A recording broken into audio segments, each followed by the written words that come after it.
right. Hey, everybody. This is Ryan McClanahan with historythroughcards.com. Hope you're all doing very well today.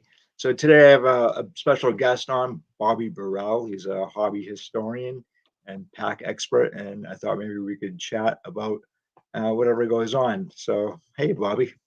Hey Ryan, how are you? Good. Thank you. Good. Great. So, I don't really have a whole lot here, just some notes and stuff, and I'd like really to get your thoughts on the hobby and packs, wax, and all this, and kind of Sure. start off with how you started in the hobby. Well, I started, technically where we start in the hobbies, like as a kid, I'm collecting in 1969, 1970 when I started opening packs. And I never really stopped collecting, but it got serious in a sense when the expos started, or the national, was different up in Canada, because I'm from Canada, just to let you guys know. And we talk about the Toronto expos like the national in the US for us in Canada here. So when the national started in 90, I really started going mostly in the mid later 90s as a regular thing. Then I really got into the hobby, and that's when I started researching and doing everything. But I've been a collector my whole life of hockey cards, which really kind of never stopped. I got into comic books and toy games, Rock'em Sock'em Robots, and all those different things. So I think I was born a collector. I can't get away from it. But going forward, yeah, I've spent the last 20 something years doing research on hockey collectibles, the history of the companies, redocumenting things that were put in error by other price guides, and correcting those things and going forward, because we're not doing giving respect to the uh, I guess the players of that time period. If you say that this issue is 1925 and they won the championship in 1924 and that's when they issued the cards, is it giving them justice saying that it's the 1925 champion set? No, because you're off by a year, and that doesn't serve historically those people All right. or the players. So, the funny thing you mentioned that is that you're obviously three generations past the 1920s and or even like the 1910s. And when Jefferson Burdick was collecting the T206 cards, he stopped um probably around like 1912 or so, and then he picked up the hobby in about 1933. But by that time in the early 1930s, he was really kind of like very far removed. And so it, I guess my point is that you have generations that they don't know about this stuff because they weren't born yet, or they were too young to actually know like, the exact dates of when some of these card issues were released. Would you agree with that? Yeah, I would agree with that. And I think one reason behind that is uh, we grew up through, or I grew up, I'll just use my era, where we listened to our parents. We didn't have the internet. We had a set of encyclopedias. That was your basic form of information beyond your school teachers. So all that information never really got passed on, uh, only through our parents, giving us information of what they remember and what your grandparents, what they went through. And Right. so you have some base information. Now going forward, we look at all the information that's available out there, but nobody has really documented it in the space of the internet, so to speak. Like there is some information out there, but it's not documented and it's not widely seen or even pursued for that matter. I agree with that. The other thing too is that there's today we have a lot more people who have entered the hobby now than I think at any other time. And so uh, again, that we have a lot of people on YouTube as well who are talking about the cards and all this stuff, and there, for the most part, there's not a whole lot of hobby historians out there talking about this. And again, like what Jefferson Burdick had said in one of his own statements, that it wouldn't have done any good to talk about the ball players or the issues to the current generation. And when he was talking about that, the current generation was the greatest generation who weren't born yet. And so a lot of, I'm not trying to knock anybody here, but the current generation they might not know, or they might not care about the hobby history, and or even most likely don't even know, because I don't hear a lot about it. Some of the names I might spout out or you might spout out, they would just kind of go by the wayside for a lot, and a lot of times I think it's it's really kind of too bad.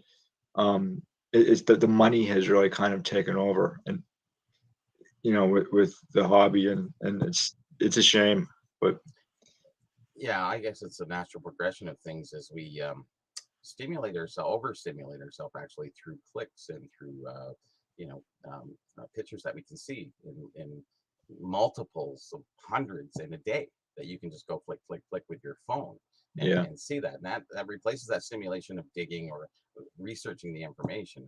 I'll just Google it up, and I'll tell you, Google's great in a sense, but you hit Wikipedia where it's a lot of the information is it's all plagiarized through the course of history, but all the wrong information that is wrong is plagiarized too. And then yeah, when it becomes noted on 7 different websites, it becomes fact, or 5 different websites, or even 2 different websites. So if you go to Wikipedia, it's one website that really kind of dominates the facts, and the facts really haven't been brought forward I've in a lot of the history that we're talking about. I've noticed that a lot of people, like Wikipedia, for example, they're just taking information from sources that sometimes you can't. You try to click on the source itself, and it just comes up blank.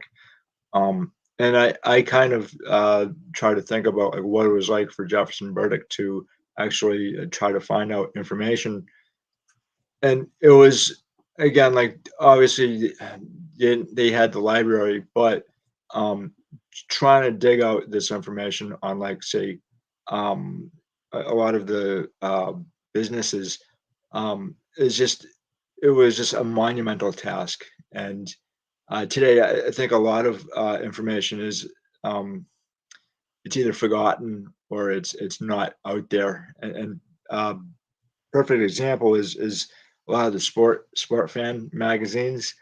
Uh, it, a lot of the stuff isn't digitized, and even your regular papers. I think I want to say something like maybe 40 to 50% of all newspapers are not digitized.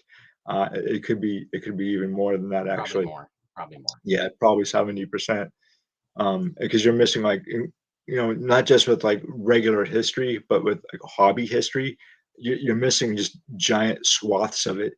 And I don't know if there's, Net 54, but I don't know if there's a whole lot of people who are trying to piece together the things that are missing from it, and then on top of that, trying to connect the dots, and who is who in the hobby, and what their contributions were. So Yeah, I actually, when I started researching, I went to this.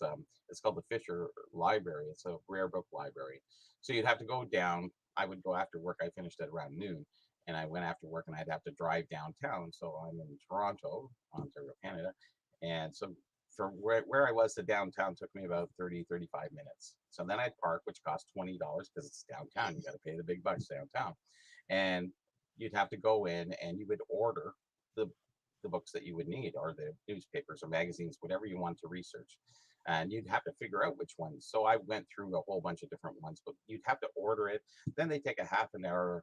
A guy goes, brings you the books. Then you got white gloves that you got to kind of flip through. You can't lick your finger in a page, and no pencils around. You can't write anything down. It was just arduous. And then I had to leave at 4:30, hit rush hour to get home. So I did that for, I don't know, about a year and a half, 2, 3 times a week.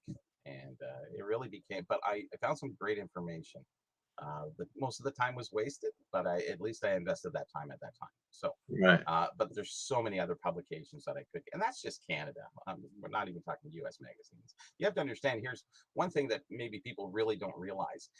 In non-sports, there's just pre-war alone, non-sports Canadian, unique Canadian items, there's over 400 sets. Wow.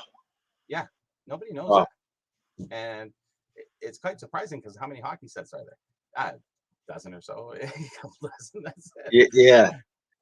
But there's such a great Canadian history of non-sports that I'd love to take on. It's just, and there's a new book out that a few people joined in and did. I can't really remember the name of it. I didn't get it, um, but I'm looking forward to delving into more of that once I'm finished the hockey website and app that I'm working on right now.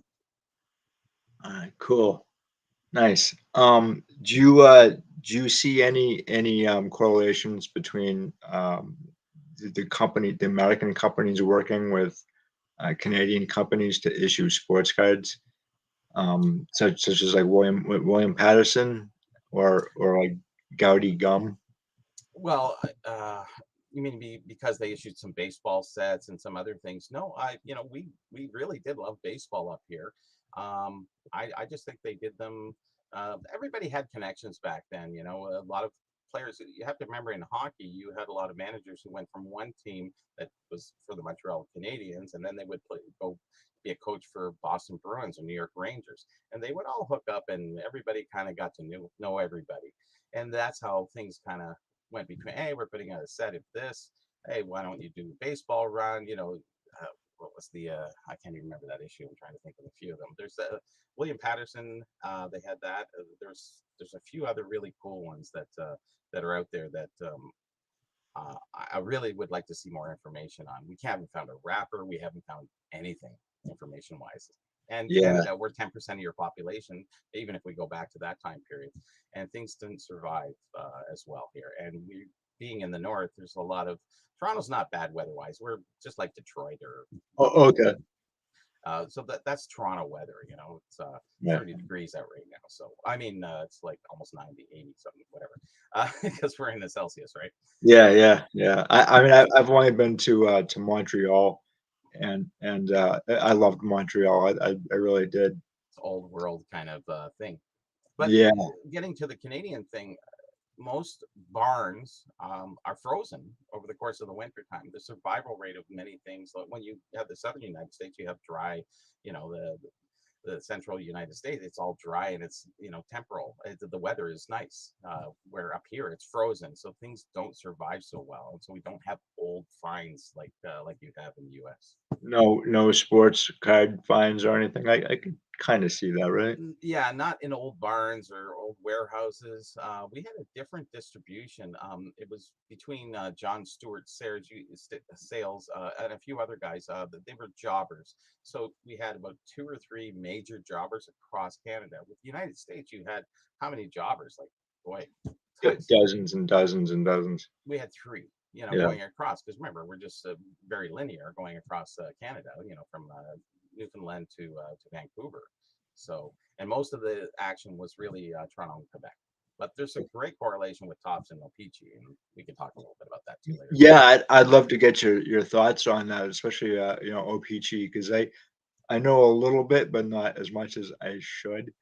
And especially with the hockey, the early hockey issues with O-Pee-Chee, and then I guess Topps really helped them out. But if you have any thoughts on that, I'd love to hear. Well, O-Pee-Chee started in 1911. Prior to 1911, they were called Somerville Gum, and that was started in 1886, I believe. Um, Two gentlemen worked there as managers, and they kind of took over um, when Mr. Somerville got sick. And what happened after that is they sold off the gum production to Wrigley's, but they also made their own boxes. So Peachy was a box company. So in 1911, they took the box company and they made it into a gum company. So they made their own Oh, boxes and their own gum. So 1911, so they started issuing cards around 1920 something, and then in the 30s mostly with the hockey and a few non-sports. And then kind of Tops was started in what year? 19. They started doing some business before. Topps is they were around in 1890, but they were a Yeah. tobacco company, and they Mhm. transformed into a grocery store. And then in 1938, they went 38, into yes. the chewing gum industry, and then Hmm. they started issuing cards about 1948, and then sports cards in 1951 So, or 1950. I'm sorry. Yeah. yeah, so 20 years prior, O-Pee-Chee is making their own cards and very independent. A lot of people don't understand what happened with O-Pee-Chee and Tops. Like in 1954, that's when they kind of went against each other when Topps came in and Parker's was making cards. O-Pee-Chee had already dropped out after the war. They didn't do anything. They only stepped in. Let's see, a lot of people think it's 1968 when Topps went on their own for hockey, but they also did baseball in 65. They also did, so all those packs and boxes and wrappers were all made in Canada. The sheets would come up from the US, from the existing, let's just say the 1965. The sheets would be shipped up. They would take the Topps TCG off and then they would put O-Pee-Chee, OPC on it. And that's how they Oh, would produce things. So they would adjust the sheets per as they did that. Now, it says Topps on everything from 1968 up, and then O-Pee-Chee is kind of separate in their own in their own world. However, O-Pee-Chee's doing all the stuff from 1954. I talked to the gentleman who worked at O-Pee-Chee. He drove down in 1954 with a truck to the train station to pick up the 1954 Topps cards, boxes, and wrappers, and they packaged it all here. But it was made in the U.S. at that time. It's a very American set with the red, white, and blue. yeah. It's a So beautiful set. Beautiful set. it is. Yeah, yeah. Working at the 54 Tops hockey is outstanding. So It's I've one of my gotten in favorites. touch with a lot of the old O-Pee-Chee employees, and talking to that guy was just a great fun. And I, to wow. get the guy who drove down at 54 for the first year, it's just that was amazing. Yeah. Do you ever do anything with Parkhurst at all? Any information on Parkhurst? Lots. Have you look at? Yeah. Yeah. Okay. Because there's two things with that. Is first off the early sets, I guess the early 50 sets, 50, the 50, 51, right? 52. They're not the nicest looking, but then you have the 53 and the 54, which are really kind of like everyone kind of like really enjoys those cards. Um, Yeah.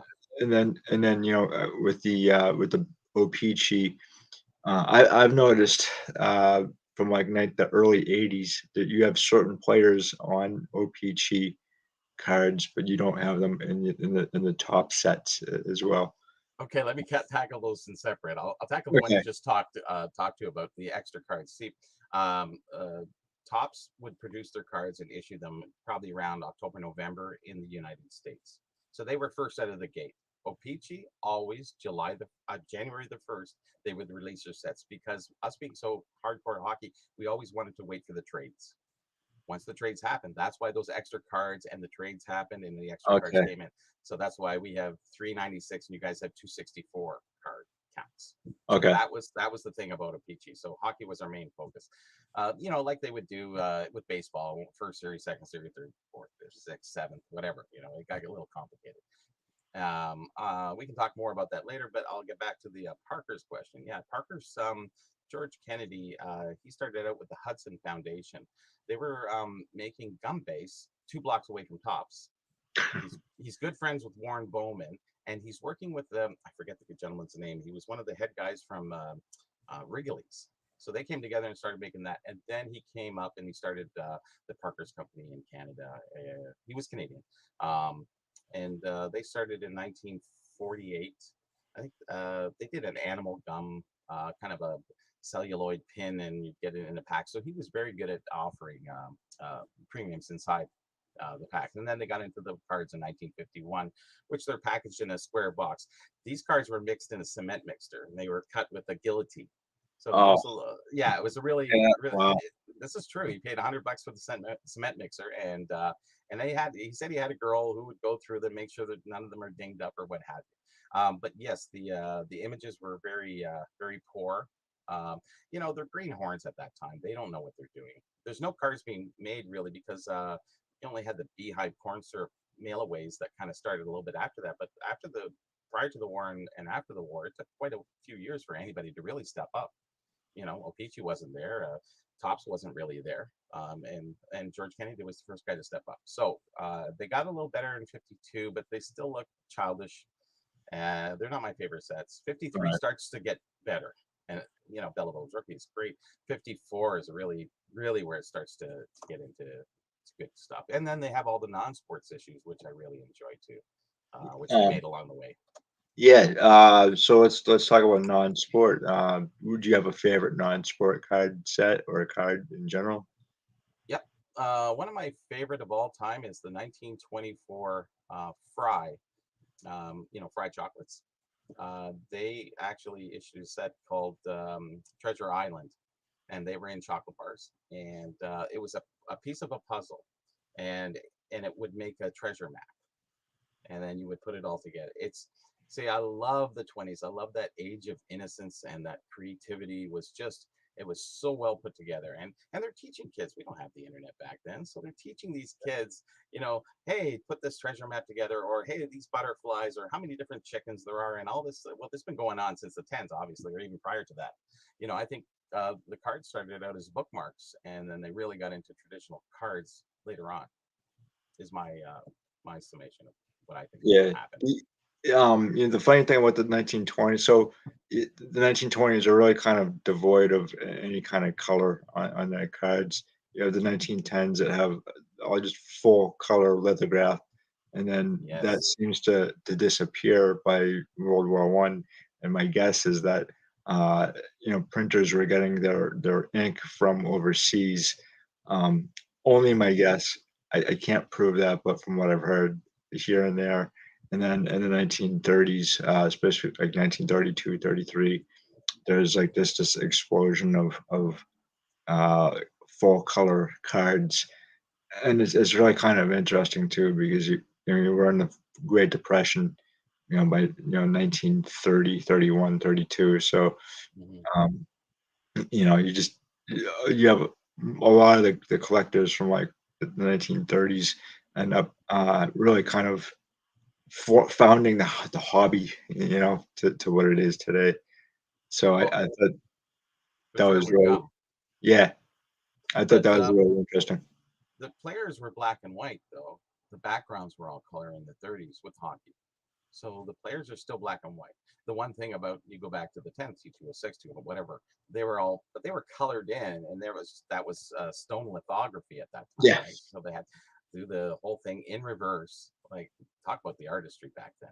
Uh, so, but they were sort of animated, not real pictures. Only until the 30s, the 20s, sorry, the yeah, 20s did have real pictures, and they started to get into more of a, I forget the press print type of away from the stone lithography work, and then they got into the press print, which was great. And then it yeah, advanced, into the 30s, and things did get a little bit better for sure. yeah. I think one of my favorite sets from like the 1910s, as far as photography goes, is your 1916 M101 sets. And the, there's a lot of history with that, particularly with those sets. But yeah, the photography on a lot of that stuff is really fantastic. There was also a hockey issue from I think 1933, Hamilton Gum. Yeah, that weird set that has skipped numbers, and I don't know what happened to that one. Yeah, It was called yeah, Puck Gum on the wrapper. Yeah. and then there was another set from I think 1934. It's I it's really it's a red, uh, I guess a red bordered set, with, the black and white photo. I'm not sure exactly what it is. I've seen it maybe Maybe a few 33, times. 34. That would be Canadian chewing gum. It's all Yeah, okay. beautiful pops, wonderful, like the 30, like the other cards from 33. The one I just showed you, the hockey one, from the Boston company there. I can't remember the name right now. Oh my gosh, what was that? A Gaudy? Was it No, no, no. Remember that hockey card that I showed on the last when we were on with Dustin's card, the 30, oh, 31 card multi-sport set.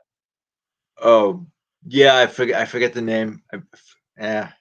Yeah. It's like when you remember, it's okay, but, yeah, it's been a long day here for me. C.A. Briggs. Sorry, that's what Is it that what is. Briggs.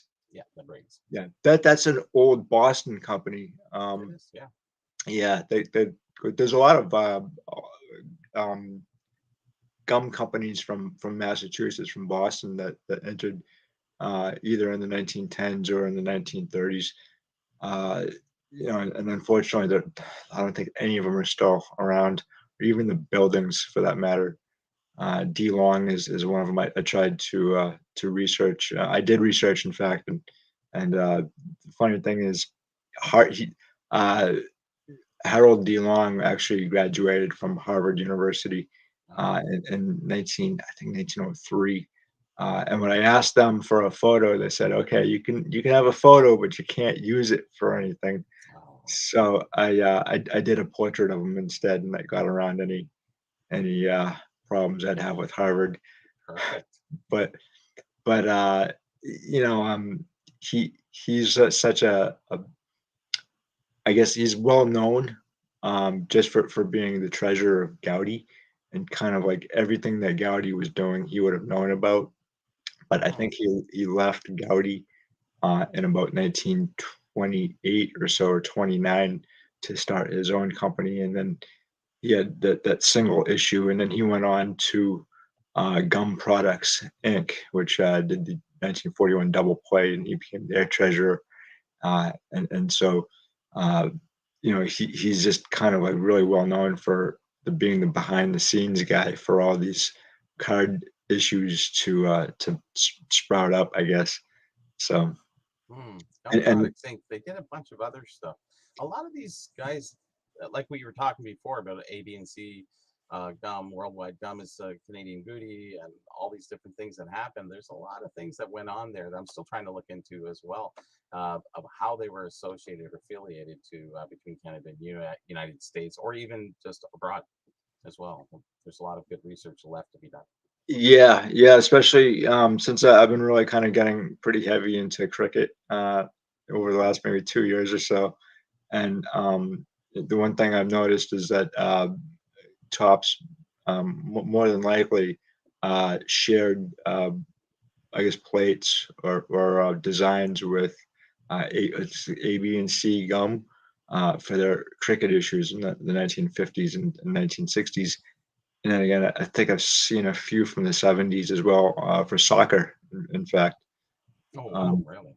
yeah, and at first, I thought it was really strange because I'm seeing soccer cards that look exactly like baseball cards, but it's the same design from like the 1950s or 1960s, but it's a soccer player, and I'm like, "Yeah, okay, so I know they didn't steal that design. It was in conjunction with Tops, Mhm. and I'm wondering like how that actually happened. What was in the works for that? Are they bidding licensing or something going on there? Or are they trying to get away from that by keeping it a step away? Was it an international issues between that? We don't really know. Yeah, Um, those. Getting into Parkers, though, I know that. Let's take Zorro for instance. Like there's the American, the top Zorro. Then you have the Parker's Zorro. Then you have the Argentinian Zorro issue. There's so many different issues, and how did this made it around and made it through? It's kind of interesting, and we still haven't found a Zorro wrapper for Parkers as of yet. Out of from the years they ran from 1951 to 19, I wrote an article on this. I published an article at the Toronto Expo. For the last 15, 20 years, I've been writing one or two articles in their magazine. So I always bring the vintage edge in, and so I always do something creative, what have you. Some new information. I'm always trying to promote new information so that people will realize, and but then they can buy my books and look there too as well. But yeah, it's interesting going forward. With all this new information that we do have or we come across, there's really no avenue to put it. We can put it here, but like you said on yours, you don't get the clicks. And we were saying that clickbait thing gets everybody, but Yeah. ours is very small on that part of the information. So Let is it me pertinent? Yes, but is it popular? No. yeah, let me get to diversified collectibles here. Sure. He says, "Good afternoon, guys. I was wanting to learn more about the 1903 Breach Williams Company cards. I know that there are a candy company, but I can't find much info on these. So I know a little bit about them, but not a whole lot. Information is sketchy at best. They do go back to the 1890s, and it's a series of companies taking other companies over.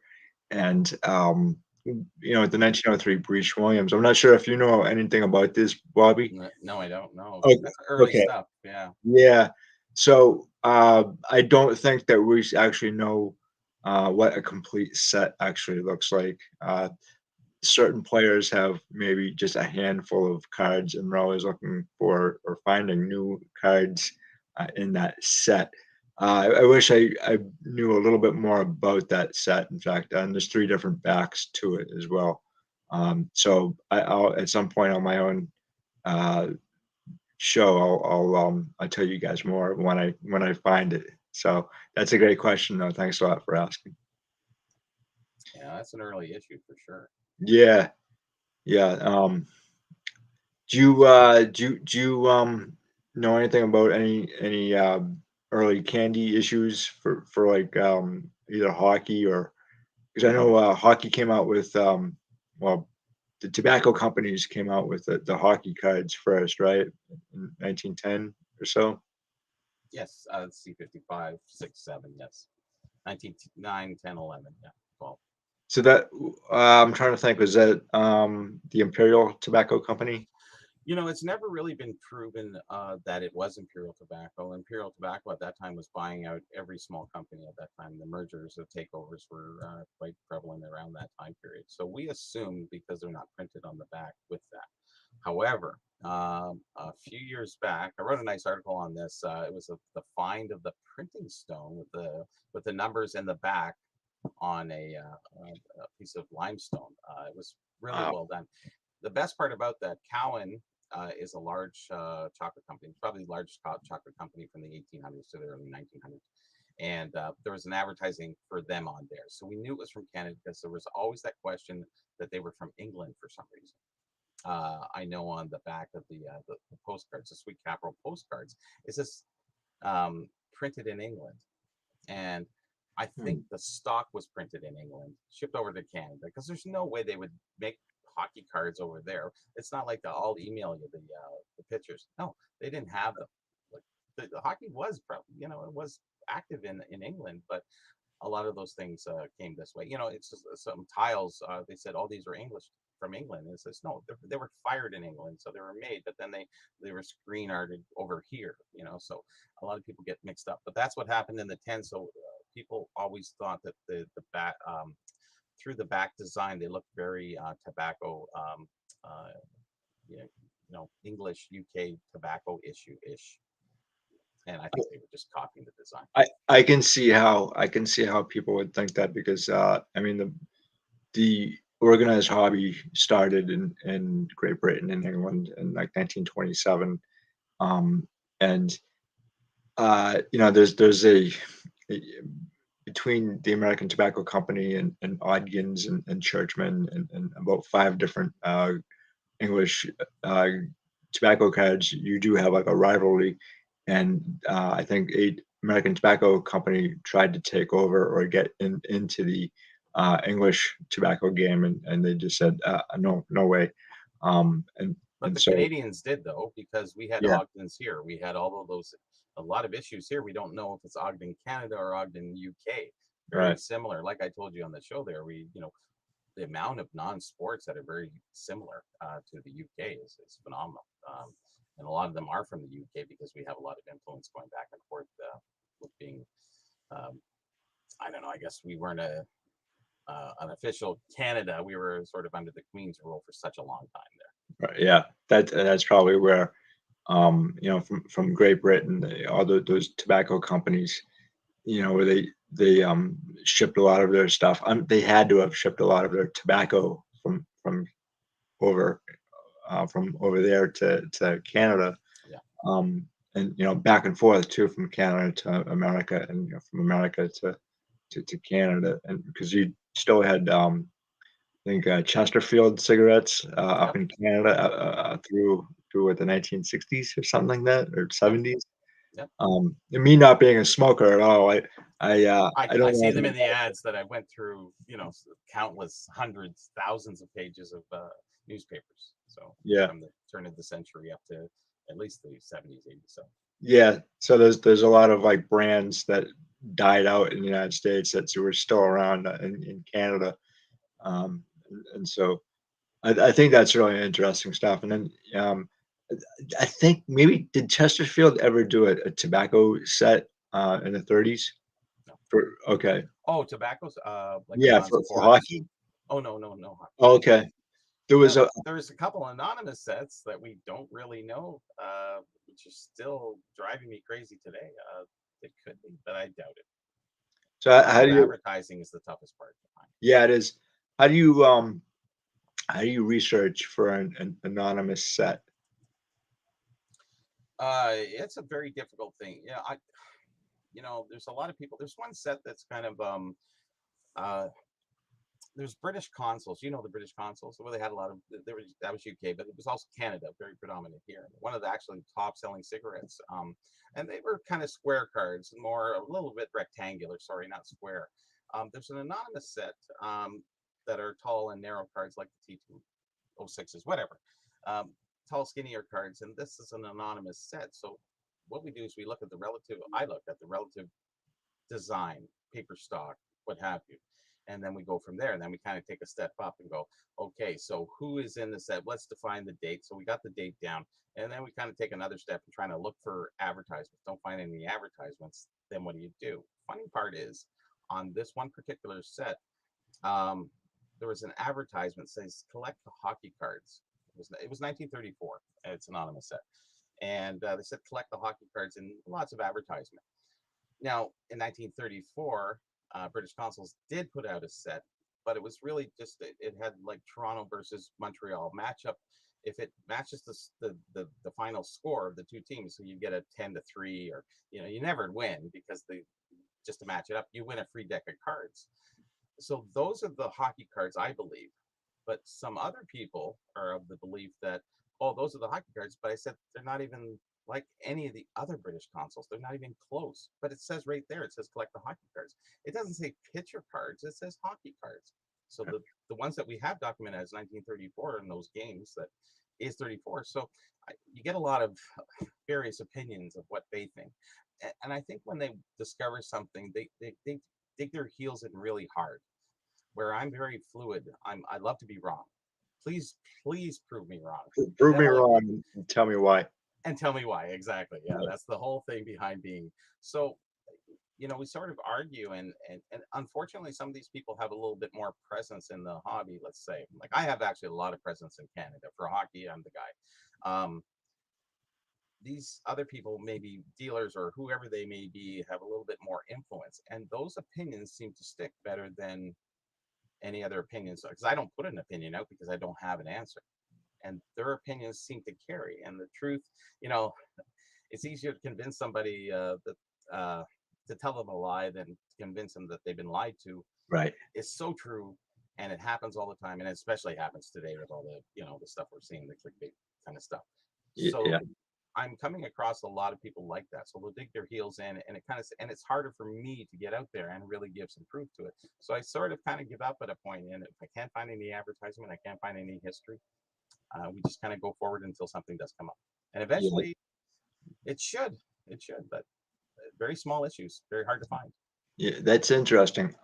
There's certain reasons for people to dig in their heels on a specific card or set, and it's a lot like archaeology in a way, Hmm. uh, where you have people who I guess have been trained in say archaeology, for example.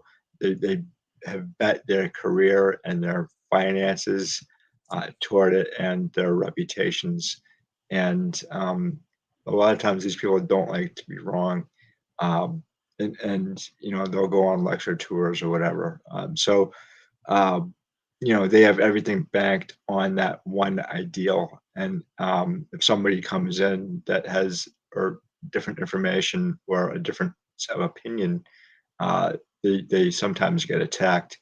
And there's a gentleman, Robert Schock, who basically in 1992, he's from Boston. He's a from I forget, at Boston College, I believe. He's actually the one who stated that the Sphinx was actually maybe 10,000 years old based on the erosion evidence that he saw. Now, it's a little bit of a different ball game here, archaeology versus the hobby, but in a little bit that we are kind of like archaeologists, just cardboard archaeologists and trying to like dig through and sift through the information and try to provide kind of a better context of when a lot of these cards were issued and the people who issued them, in fact, because they're not really talked about, if ever, or the companies, in fact. So, I think people put they have a vested interest, and people want to be cited.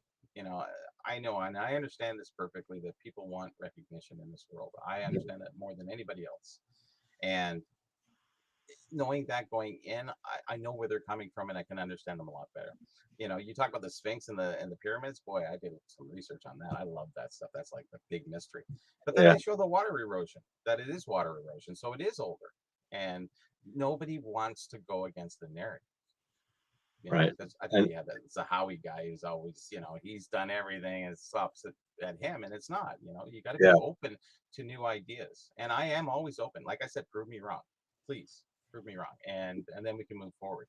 But don't just go out there and cite it. And the funny part is, being the hobby historian, and everybody knows me here in Canada at least for being a hobby historian.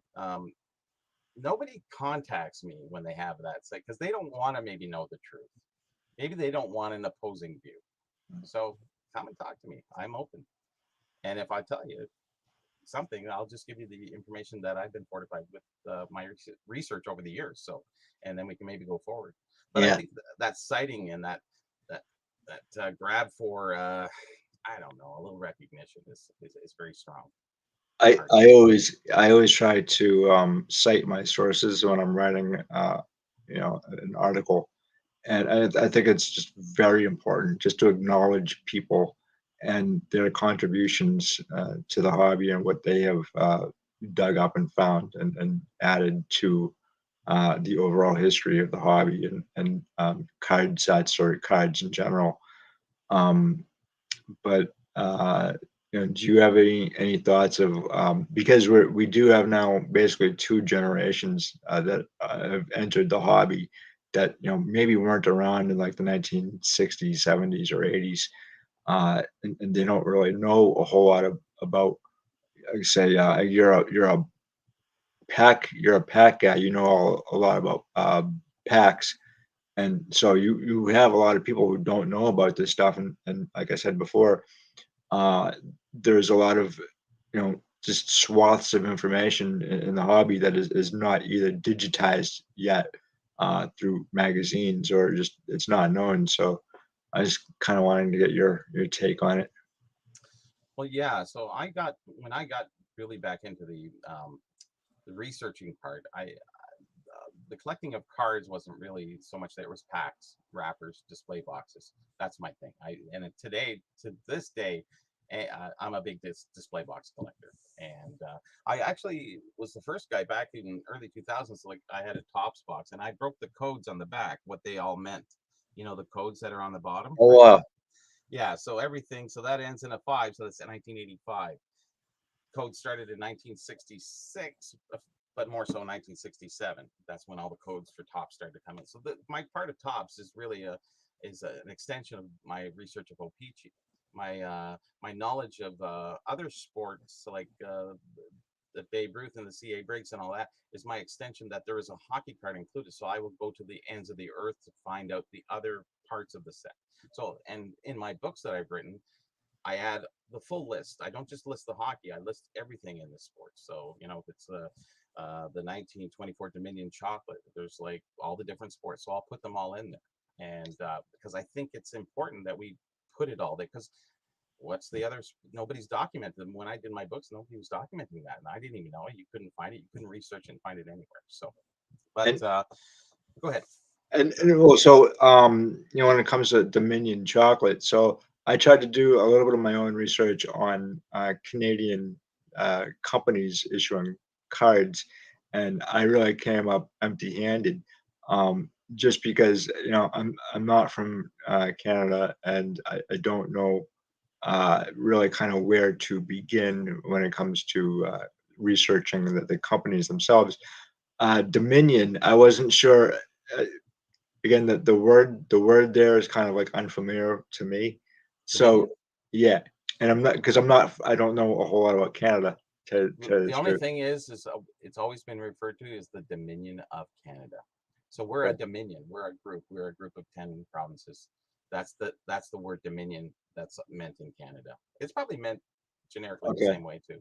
But 'Cause there's a I have probably a different way of researching cards and companies, which, um, and we here have, uh, basically a copyright act and a copyright law. So if I'm looking, the first thing I'm gonna look at is the copyright, and try to track down, when that was, issued to the company, and that information is found. You can find it fairly easy for the most part.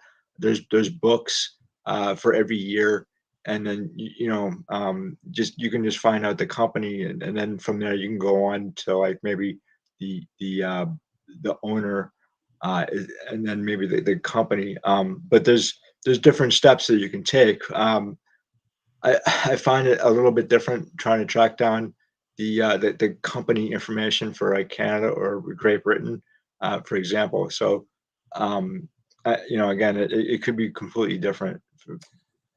well, most of the cards, I know what you're talking about. We have the same thing.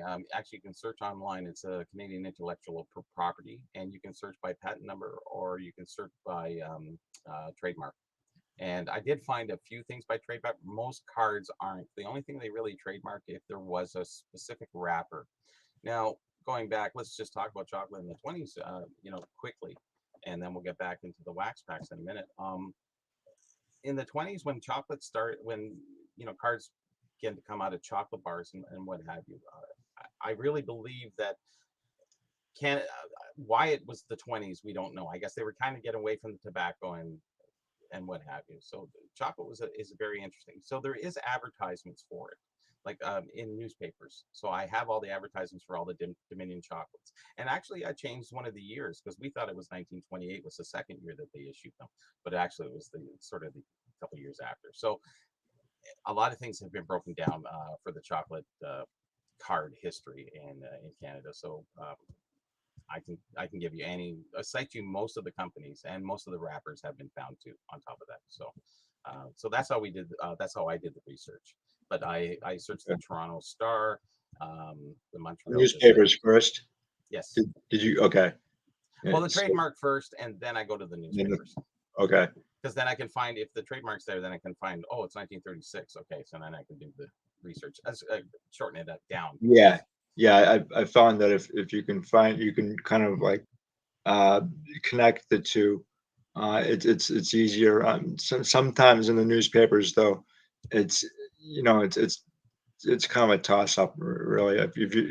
If you're actually looking for the person, that can be really difficult. And if you don't have all the information there, just like kind of gaps in the information, you're not really entirely sure if you have it correct. And sometimes I've had to withhold information. They think there was a set that I was looking up, the 1926. It was a bread, like a cutout bread company, and for baseball. And I thought I had the owner down, and I'm not entirely sure. It's you know, uh, so I'm still trying to research that portion because I don't know, and this is this is an unknown company. It's not printed on the cards, uh, so it's really kind of difficult to kind of line up everything correctly. Because if you get it wrong, you have to you like don't win. you Yeah. have to retract your statements, and I don't particularly care to do that. So Nobody wants to be wrong, and you don't want to go forward. We're not so interested in the citations that we would get from documenting it. Some people are, but going forward, you learn a little bit more restraint, I guess, between that. The funny part is yeah, you get into you were talking about the names. You don't even know if it's the real name. Like you have William Patterson chocolate, and then you have Patterson chocolate, two T's instead of one T. Both of them are owned by Bill Patterson, two companies. They one William Bill and Bill Patter. They're both, and then one bought out the other. It's there's a lot of stuff going on at that time. Yeah, and And hockey cards, the cards weren't trademarked or patented because they were just pictures. So I think they just handshakes. I don't know. At that point, there was no legal at that time.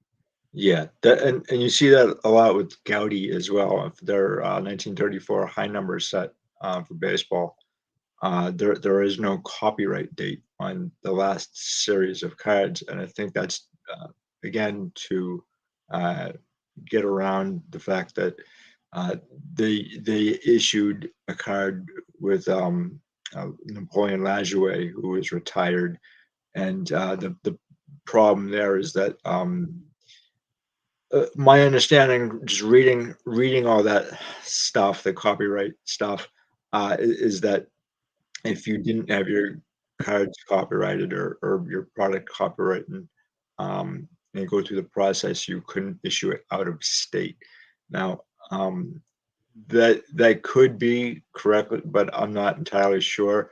Um, it's a really weird thing, why you wouldn't have that last, uh, I guess, set of cards not copywritten.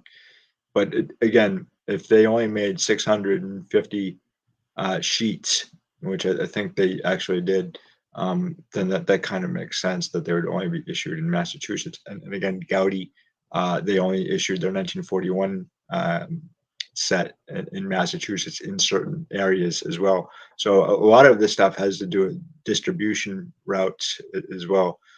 So, and it's like Bobby, it's the nerd stuff that like people kind of like, okay, I gotta go. Like Yeah, you're I'm boring me jumping, now. I'm jumping off the cliff. I don't want to hear any more of this nerd stuff. But it goes to like I think what we were saying before is that there's a lot of this behind the scenes stuff which makes the cards rare to begin with, and like not a whole lot of people like to hear about copyright laws and personal privacy laws, and it's where they take an exit, you know, True. and but it's the reason, I hate to say it, but legislation is the reason why you have a T206 to begin Yeah. with, and it's the reason why the T206 and most of tobacco sets disappeared after 1913. And it's never really been explored. I completely understand why, because it is something that's going to put you to sleep. You know, Well, the last way, with that, you having the backstory, the back information will help you lead people to know what happened with that car and how many sheets were produced. And see, people don't want to know that; they just want to know the card information and thank you, bye bye. But right? it's the people that do that fortify themselves with this extra information that it seems like superfluous information at a certain time, but collectively it adds into a lot of uh, common sense, I guess, going forward. It makes you understand things a little bit better. Oh, they did that, so okay, we can use that there. If you just know one thing and you have the blinders on, Right. then you're in the guessing game. But I never started out as a historian. I got 55 in English and 95 in math and 55 in history. I've written how many articles? I wrote for Beckett in 2008 to 2009. I did Oh, an well. article every month. So that's, who thought? And I love to write. I really do love to write. Not into the detail that you go into 60 pages, but I just like writing articles to inform people. So I like a little background, little information, little, what have you. So, I- Yeah, I thought I would get into the behind the scenes stuff that's not talked about or ever been talked about, and it's what I enjoy personally because I am trying to learn as I go. It's completely different for me than it is. The hobby is different for me than it is for the majority of people because it is my education. I had a very bad education and I got very angry at my teachers for it. But that the hobby really for me is a reset of my education, and I don't want what happened to me to happen to anybody else. However, There's one thing I'd love to get your take on is Gowdy, not Gowdy, Beckett, and I think we were talking about this earlier. But do you feel that Beckett has really kind of, I guess, for a better lack of words, done a disservice to hobby history?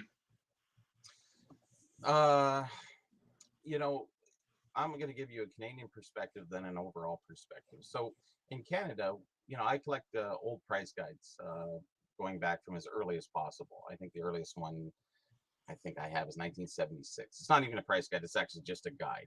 But the other one's a price guide. So it's progressive. So it's been plagiarized through the course of time. So we had the Canadian Sports Collector, but Beckett obviously came out first and did the things that they did. So they latched on to all the information. The unfortunate part is through the 30, 40 years that they've been around doing stuff, they never had a historian on site. I know Rich Klein, who I respect quite a lot, he added a lot of sets, but he couldn't get into the detailed information side of it. But did they lack in that department? Yes, because we have things that are not corrected or not rediscovered that needs to be changed. And going forward, people have lost out on, let's just say, uh, I hate to bring the financial part in it, but they've lost out on their financial because the incorrect information going forward. Funny Yeah. part is I've been fighting for a long time. I actually I Instagrammed uh, um, the owner of PSA, Nat Turner, um, and I sent him a message saying, there's a 1923, 24, and a 1924, 25 Crescent ice cream set that you've had the dates reversed on for such a long time. I really wish you're doing a disservice to the community having graded all of these, and I corrected it in my second book in 2006. You use my books for they're officially used as a documented source, and I went through him. Unfortunately, I got a message from the people that I generally talk to when they email me from PSA. They say, okay, yeah, why It, didn't you contact us first? And I said, I had to go to Nat. And he answered me back. It was great. SGC, he didn't get back to me at all. But, Nat was good enough. So there you go. He's open minded to that degree. So that is good going forward. So he said, contact this guy. He'll set you up. We'll get this all straight. I haven't heard anything yet since or what have you, but they contacted me and I gave them the information. And they said, is there anything else? I said, listen, you own my books. I am not here. I don't get paid. I'm not on your payroll. You have to do the work here. You have my books. I right. think I probably even gave him a free book. I don't know. I can't remember back then. And I said, what else do you know? Like it's in your books. Read it. Look at your stuff. I'm not here to do your homework. I'm not here Yeah. to correct you. And the one lady says, why didn't you contact us rather than go to Net? I said, I had to go to Net. I wanted him to know. And actually, with him telling you, you're going to get it done. So sometimes you have to go there. With Beckett, I contacted them many times on different issues, and to no avail. I didn't get any response or any changes. Now, who am I, anyways? I guess at that point. But Right. Um, today, or yeah. today, what have you? I I think from what I've found myself is that um, going to like publications, if you know more or important hobby people, if you know more than them, that they can be taken aback by that, or they if you don't have a hobby, a reputation in the hobby, or if they don't know who you are, they're most likely not going to respond to you or make the appropriate changes. um, it's really kind of difficult to even for published authors to get information corrected. And I found a lot of times too, just we're talking about just like hobby history and how um, there are people who ended up like basically everything in the back here is it's an auction catalog. And uh, I always kind of felt that the auction catalogs and the people who were writing up the pages and for the cards themselves, basically they're the ones who perpetrated a lot of the information that we know today, and a lot of it is not correct. It's not. You Do know what we I'm saying? blame them? Do we blame them, or do No, we hold them accountable? no. Or I think at some point you kind of maybe have to correct what was wrong. And a lot of the times, especially with the auction houses, they're trying to gin up sales for their cards. And but the thing is that if enough people are reading those catalogs and thinking that everything in those catalogs is correct when it actually is not. A lot of times they're going by hobby, not really history, but hobby lore, and there's a completely different, uh, I guess, aspect from actual history to lore, yes, and a lot of that I think is going on now, especially with your T206 Honus Wagner, and other rarities as well. Um, and I love the hobby very much, but I think you really need to kind of get your head checked if you're paying $10 million for a card. And I just saw a 1952 tops Mickey Mantle go for 7 point something million uh, earlier today or yesterday. Um, well, at that point, it's art, and it has nothing to do with you or me. It's in right. a higher echelons than we'll ever be in, and those people are not to be confused with not being in the hobby. They're more in a different world beyond us. Yeah, they are. They I'm are. not going to pay $7 million for Kandinsky, or I just excuse me, go forward with just what I collect and stay in my lane. But the unfortunate part is that news rules, because people want to see records. People, it's the rah rah sis boom ba again. It's everybody wants the hype, and that's what the card industry is like today. Not the hobby is a little different, like I said, Yeah, slightly it's funny to see the hobby when it was back in the 1980s, when we were probably collecting. Like I started collecting vintage in 1994, but I was in the hobby since 1984, and so I do remember the 1980s, and if you had kind of told someone who was collecting in say 1987 or 88 or 89 what the hobby would be like today, they may be in shock. They not and not just not the prices either, but the prices of cards even then were kind of astounding, really, and and so I started reading over some of those sport fans that you sent over from the 1970s, and hmm um, I got a lot of really interesting information from those. Everything today, I think that a lot of collectors seem to think that is new is actually it's not new for the most part. The only thing that's new today is the technology and the reach.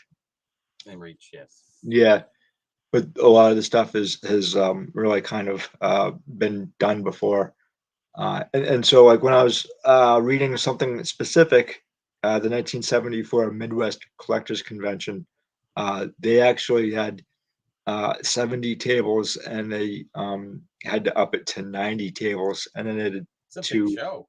yeah, yeah, and they Well, had to turn.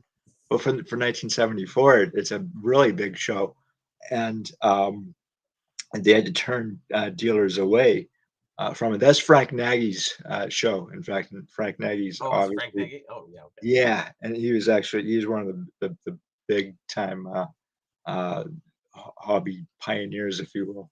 I heard his name so many times. Yes. Yeah, and when people today when they tell about fraud, um, the and they kind of like say that it's a new thing in the hobby.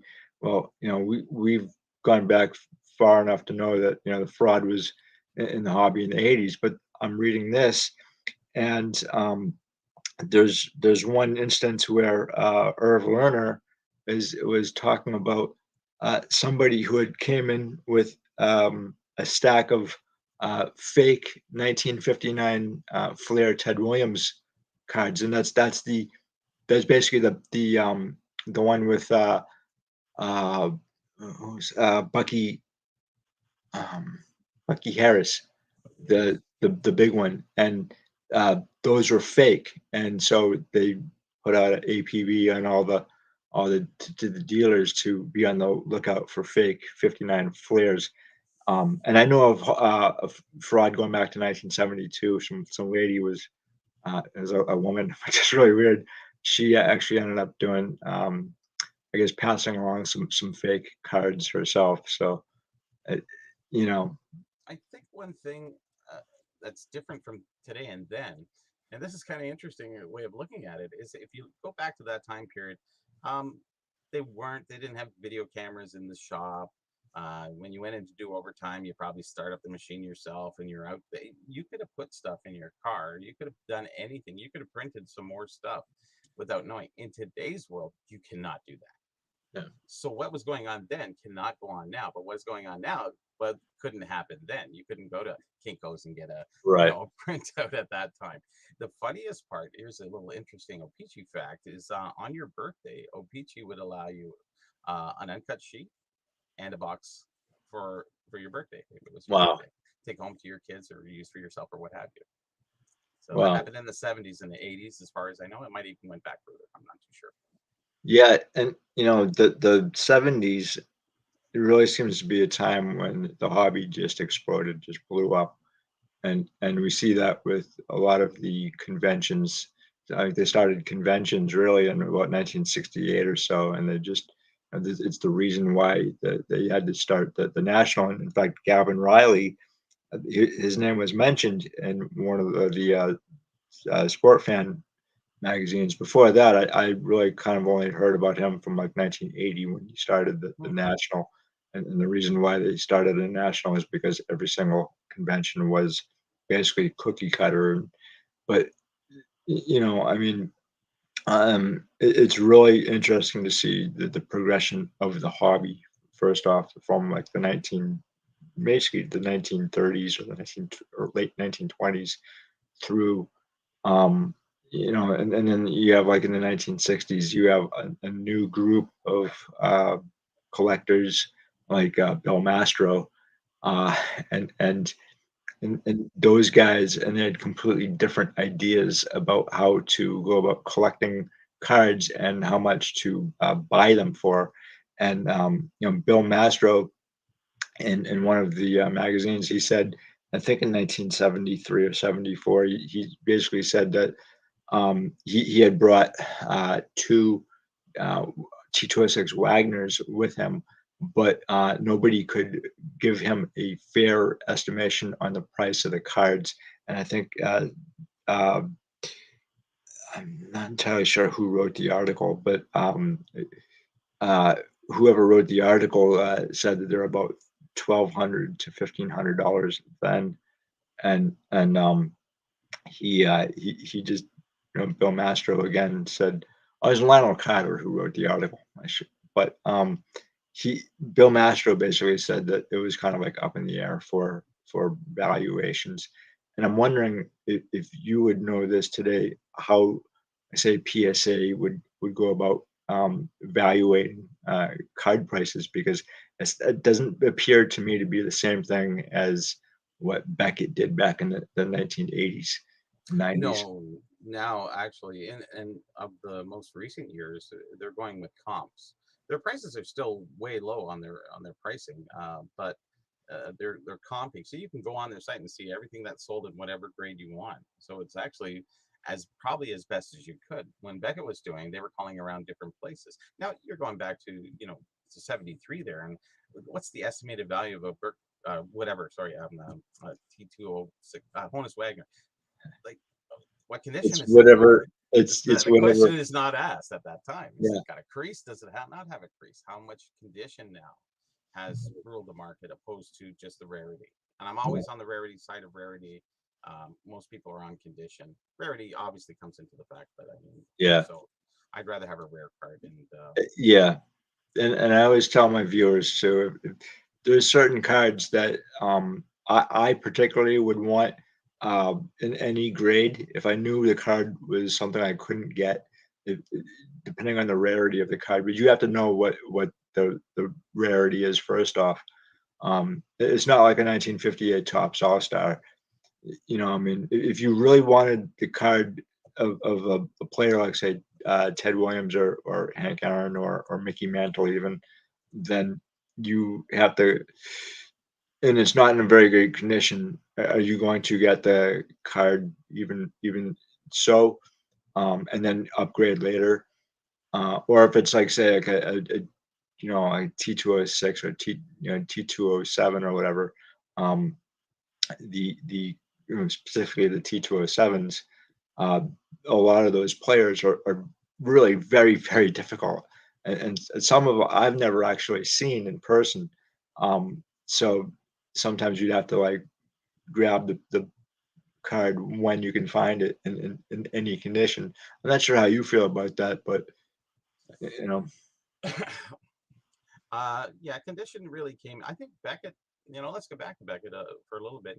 yeah, I have to give them props for you know sort of streamlining the price guides because they were all over. We had small ones from the U.S. You had a few others here and there from Canada. Nobody really streamlined it as well as he did, and that's great going forward. So I give them props for that, for sure. Uh, you know, um, they used the best capable knowledge they had at the time.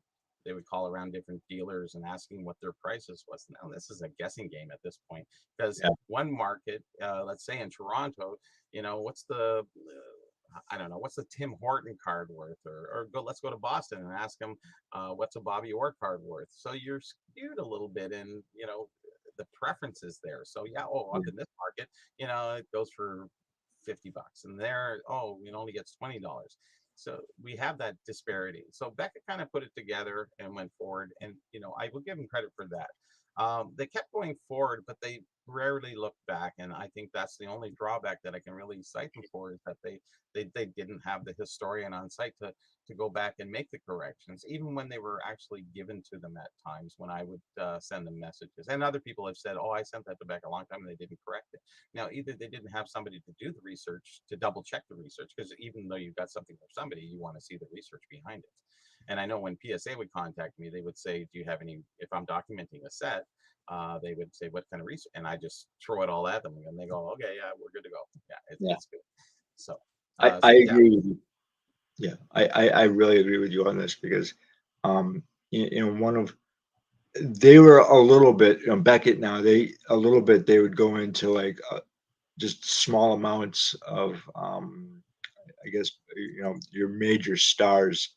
And every once in a while, they'd have like a section on like your older ball players. But I never saw anything about the hobby pioneers. When I was growing up, I heard the name Jefferson Burdick, but in the back of my mind, I had him looking something like Raymond Burr, and he just, yeah. I mean, the when I did finally see a photo of Jefferson Burdick, it was nothing like what I had imagined. And the thing is, and this is somebody who founded the hobby in America, and which you know you might want to like kind of like tell your readers, or I guess how the hobby founded, because if it wasn't for him, we really wouldn't have a hobby. y- you know um they have since, I think, maybe kind of adjusted, but again, I haven't read a Beckett in years, well, so like I said, I wrote for Beckett in 2008. I wrote for the Canadian Sports Collector, was the Canadian Beckett, in 2008 9. So I wrote for a year. Every publication, I would put a new article or new information in there. So it was good. But you know, I found that to be a problem. That's why I got into publishing my books. Now they're self-published, so I had to pay for everything. I did the artwork myself. I did everything myself. It was very difficult back then. In my first book, because I was into wax pack so much. So this is my first book. It's called the Hockey Wax Pack Collector's Price Guide, oh and it wow, was a very rudimentary book. So what basically what I would do is put a little bit of a write up and a pack. Oh, sorry, a little bit of a write up, a pack. What's in there? How many in the set? And then here's the two different display boxes they issued that year. And we did that from 1910 to 1993. wow, that's great. And my friend Roger and we got together because we wanted to fix it. That was that wrapper thing, you know. Was it a 65? Was it a 67? Then we came across more instances along the way. So we even go back to the early O-Pee-Chee, but at that time we didn't even find any wrappers for the most part. We only had a few different ones. And then in 2000, Roger kind of, you know, we separated a little bit in the sense we were still great friends, but I just said I'm going to keep going forward, and I kept going, and I started getting into other things and delving a little bit deeper. And then in 2006, I came out with my vintage hockey collector's price guide. So this is all. So it's all cards, wrappers, wax packs, Wow. food issue, and a little bit of merchandise. So this book is quite thick, and oh, that's my brother in 1970. I took the introduction year of, uh, you know, I would say a little something about each section. So it was divided That's into the cool. 10s, 20s, and 30s. So, you know, I put things in there like, you know, these Dixon pencils that were issued in 1955 to 57. You know, we didn't know which year. And then I found this advertisement, and then you know, and then we found a little case. So all the card issues, see, there's the wrapper, there's the cards. We find a display box. I'll put it in there. There's the album for the 19, you know, 54, 55 cards. So that's the whole book is like that. It's all full pictures. It's called the Playboy edition because it's a lot of pictures and a little bit of writing. So, and, Yeah, yeah. That's and cool. and then That's really cool. that's, you know, that cost me like $40,000, and I did all the artwork and by myself and what have you. And so what I did is I put all the companies are out of business that are around here. So which kind of got me away from it being trademark or you know anything like that. So Right. I protected myself in that sense. So there's no Tops, no Peachy on there, and that's what I did. I dropped the other book. Sorry about that. I'll just, you'll get it. And this was the last one I did in 2015, and the hockey bench. So when I Wow. got it, the other book had basic prices for the sets or the certain particular items, where this one got into the full lists, and I did all the corrections that was missing in all the different price guides. And there would be pictures of wrappers and what have you, and then we got into all the food issue, and I would describe and picture everything possible. The website is going to be like 10 books collectively. The amount of Wow. information. Remember, when you're publishing your own book, and I remember this one, my wife says, "This is going to sell," because you know, I said 40 grand in my pocket. I said, "Is it going to sell?" She says, "It's going to sell." I said, "Yeah." My voice went a little high. It's like, "Yeah, yeah, I hope so." And actually, I did sell out of these. Obviously, it was kind of the best kept secret. Dealers didn't want you to know that. They didn't want to show their people this book because it gave all the secrets out. Nobody wanted to say, "Hey, what is that book? What is that?" "Oh, nothing." "Oh, I just," and the dealers would put it away. So anybody who did advertise, which I didn't have very much advertising in, just in between the decades, so I got like 7 advertisers to help me pay for the book a little bit. Uh, None of them really wanted to take them and sell them in their stores because they didn't want the people to know at the beginning, right? Because then it's like, oh, he's got the prices, everything. Right. Everyone's going to know everything. I can't buy it at 10% of the price anymore. And That's I've found that to be true as well, that, um, a lot of, I guess, a lot of collectors, dealers, whoever, they kind of hoard information, because if it, again, like you say, if it gets out there, then, and I understand where they're coming from, because sure. nobody wants to pay top dollar for a card if they can help it. And why would you do that? You're supposed to negotiate for the best deal possible, yet leave room for any change, going forward. But I mean, that happens anyway. And the thing is that, uh, with the checklist, somebody had to do all the research on the cards themselves to come up with a checklist. Now I know, like Jefferson Burdick and all those guys came up with the check. I think Howard Mayer came up with the checklist for the 1909 T206. Yet, um, did they have checklists right when, like, say, Parkhurst's come out, or any of them, or who actually came up with, just The to find checklist. out? Yeah. Parkhurst had a checklist. It was actually called a tally card, and I think it started in 19. Boy, that's a wow. we have so much information, and just I listen. I wish I had the tunnel that would just go blink and drop it out. I Yeah. think it started around 1960 or 61. That's when the tally card was first official tally card Okay. kind of came out. But And before then, they didn't have uh, anything. So O-Pee-Chee did, and okay. they came out in about no, so you're in the 50s there. So yeah, so it was sort of 56, nothing in the 30s really for checklist or anything like that. Okay. And the 40s is where, we have World War II. So really there's no issues to even speak of for the most part. So, the 50s was sort of the impetus for the checklist, and some beautiful ones. The Fleer actually baseball one is my favorite checklist. It's like the cartoon guys throwing, I think it's from 63? 1963. Is it 63? Love it. Love that Yeah. one. That is just, it's the epitome Yeah, it was of great. baseball. It was cutesy, it was fun, it was lively. See, I love that it's sort of childlike in an adult sense, Yeah. which I really appreciate. And that's what But I like about the 20s. It's yeah. that simple pleasures that you enjoy as a kid that, in an adult sense. So it didn't keep you too far away from being that old fuddy-duddy kind of thing. And the thing that you mentioned about the checklist is, from 1963 Flair, they also had the football as well. And with a lot of the card designs, so in 1963, you definitely know what era it's from. Yes. Um, and it's really unmistakable. Today, I stay away really kind of from the modern stuff. And I can't really tell the difference between year to year or decade to decade now No. because Yeah. it all looks pretty much the same. Prior to, like, you definitely know what a card from the 1980s looked like, or the 70s, or the 60s or 50s, obviously 1910s. And so, I think card companies are really kind of getting away from a distinction and the era. And you can also tell too, what era these are from just by the lettering and the design as well. So, um, it's Yeah, the one thing it we have seems like going.